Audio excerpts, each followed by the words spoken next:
हो नहीं खायो खोआ मेवा हो नहीं मिसरी मलाई अच्छा हो के नहीं खायो खोआ मेवा हो नहीं मिसरी मलाई हो धैले बनी हो तो पीस के लिया गणेश के मम्मी मम्मी मम्मी गणेश के मम्मी बोली हो बस पाभर भाग खिया दाना उतना होई पीस ना पीसो अब इसी भी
नहीं खाया बकुआ मलाई से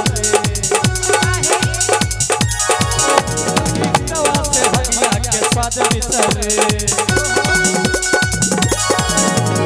खाया बकुआ मलाई बिसरे से भैया के स्वाद बिसरे सुना बतिया हमार की ना भावे छेवना सुना बतिया हमार की ना भावे छेवना हमरा सामने से जाला भैया भैया कि इना भावे झेवना कि हमारा सामने से जल्दी हटा देना पहले आप डिसाइड कर लीजिए सुनिए ना गणेश के मम्मी सुनिए सुनिए ना अगर आप चाहते हैं कि हम आपको भांग पीस के पिया दें तो पहले भांग पीसने वाला मशीन लाइए अच्छा तब भांग पीस के देंगे अरे मशीन के फेरा में नहीं रहिए गाय की जो मजा है हाथ के पिसाई में मशीन वाला मजा देगा भैया नहीं देगा तो सुनिए जब तक हमको मशीन ला के नहीं दीजिएगा हम भांग नहीं पीसेंगे और कि हम ना रहबो तो हर घर में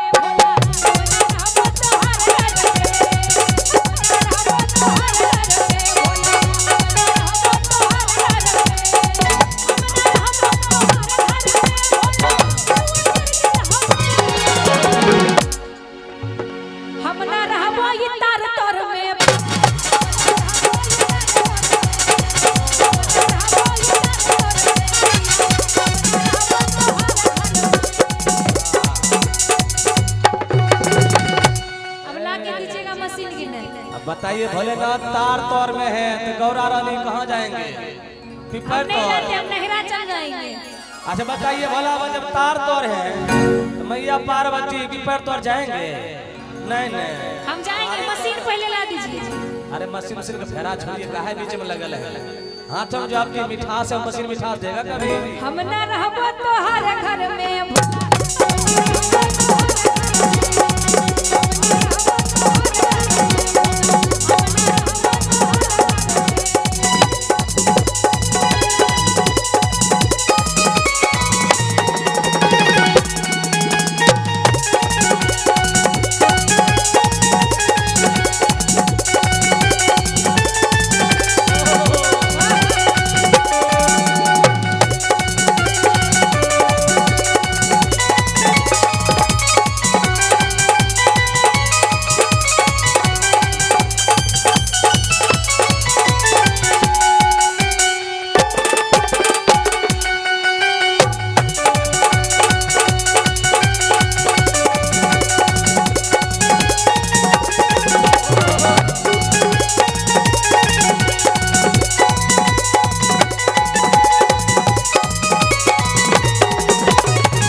चाहते हैं नहीं तो दूसरे कुछ करवाइए हमको।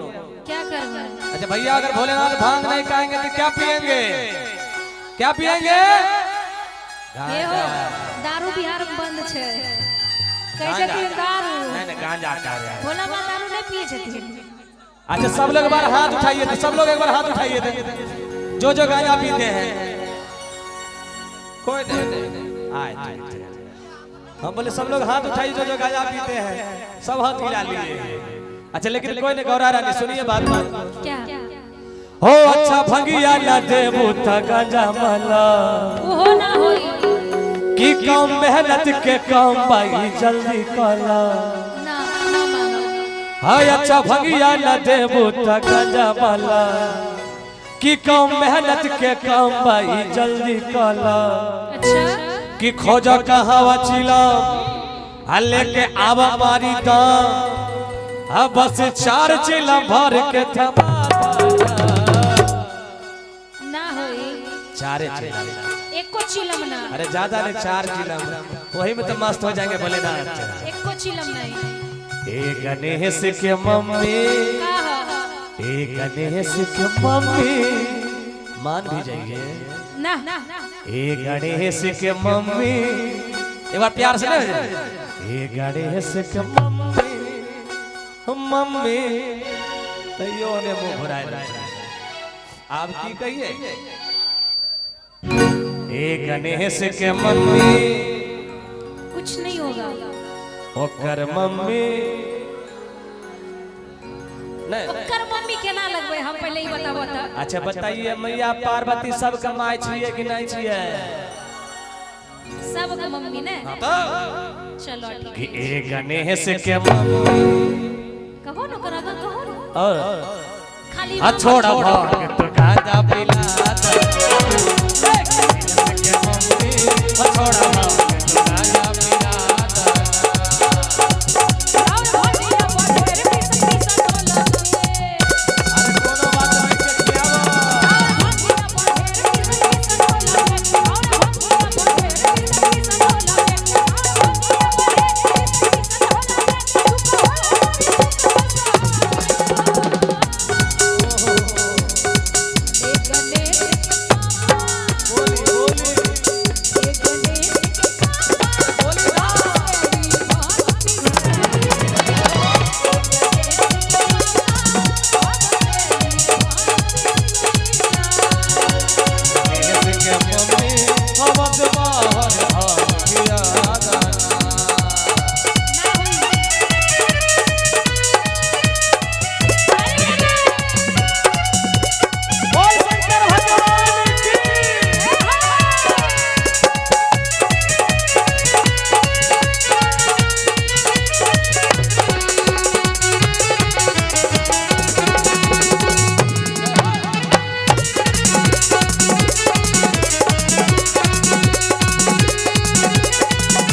पर भी तो ध्यान दीजिए।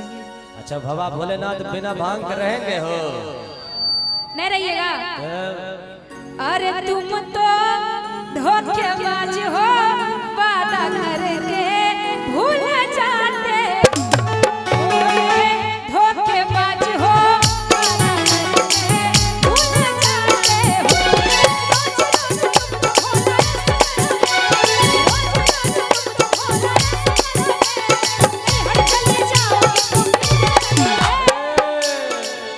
अरे तुम भी चालाक हो, वादा करके भांग नहीं देते हो। तुम भी चालाक हो, वादा करके भांग नहीं देती हो। रोज रोज गौरा रानी ऐसा करोगे, रोज रोज गौरा रानी ऐसा करोगे, हम तो रूठ जाएंगे से हाथ मारोगे।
कब वादा किए हम?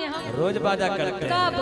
कि पहले तो गौरा ने समझाया नहीं, कि पहले तो गौरा ने समझाया नहीं। हो मुझे मुझे पहले तो गौरा ने समझाया नहीं, पहले तो गौरा ने समझाया नहीं। मुझे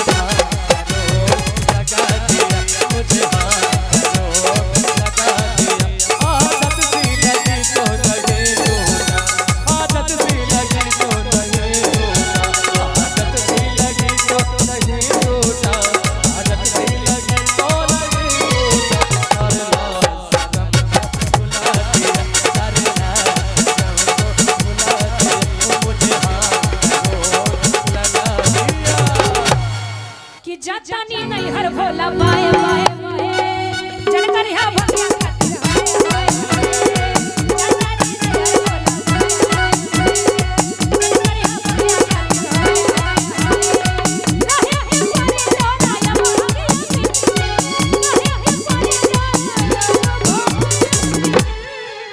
बताइए करे कि रहे के परी अब तोरा भंगिया दिन भांग के बिना भोलेनाथ रह सकते हैं हो? भांग बिना भोला बाबा चलता है? भांग चाहिए कि नहीं चाहिए? ए जगह पार्वती तनी को बात मान ले जाए, झूठो मुठो नहीं मान ले जाए। हे घोड़ा देव घर में, हे घोड़ा देव घर में, हे घोड़ा देव घर में लेवे हमें दुखत जमे। और की होई जे बैठे बे भांग पी सके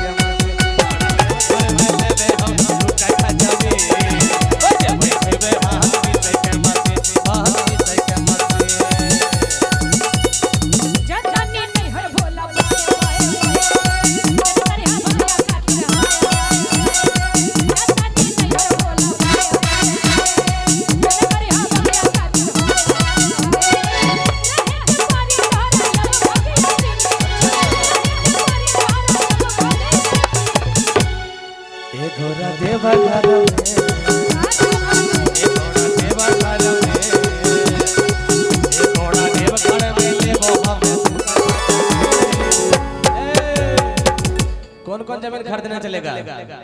कौन कौन जमीन खरीदना? एक बार हाथ उठाया जाए। जो जो जमीन भोला बाबा खरीदना चाहते धार कर ले।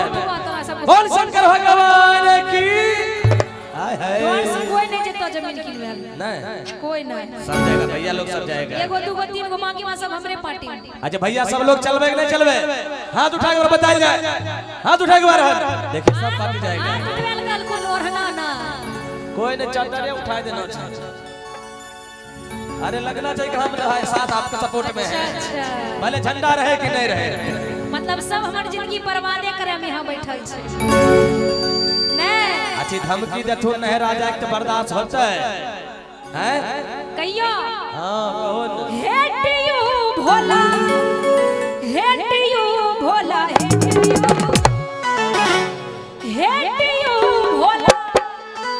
आई हेट यू भोला पिसवना भंगिया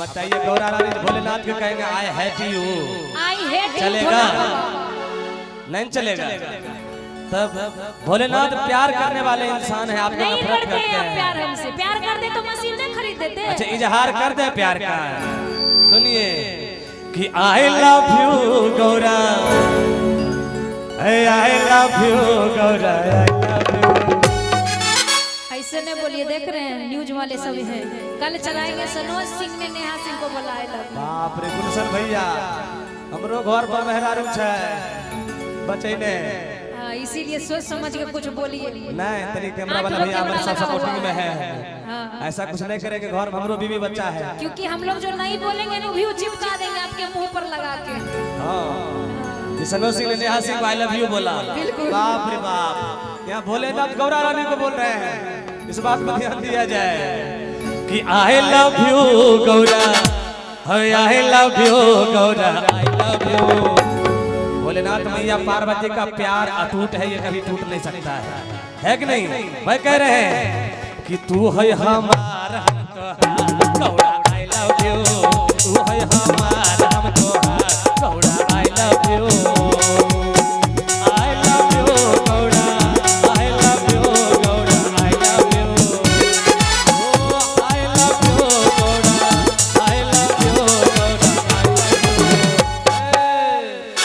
हम है तोहार तू हमार I love you I love you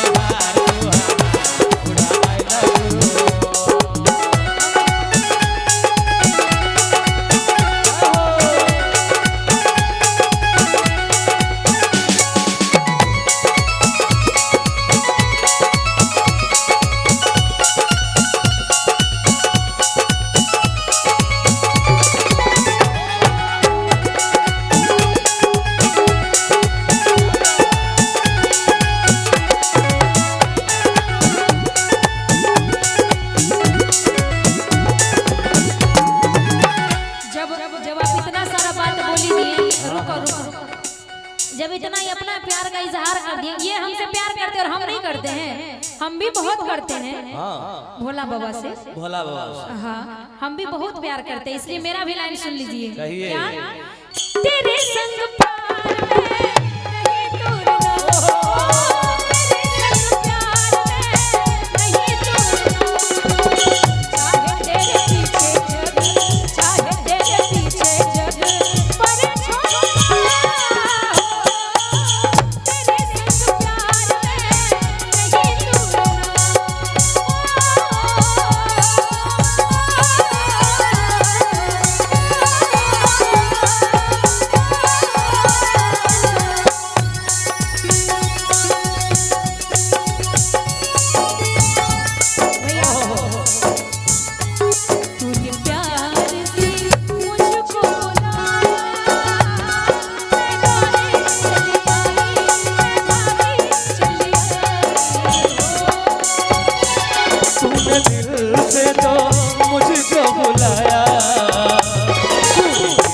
नहीं जो मुझे को बुलाया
मैया पार्वती की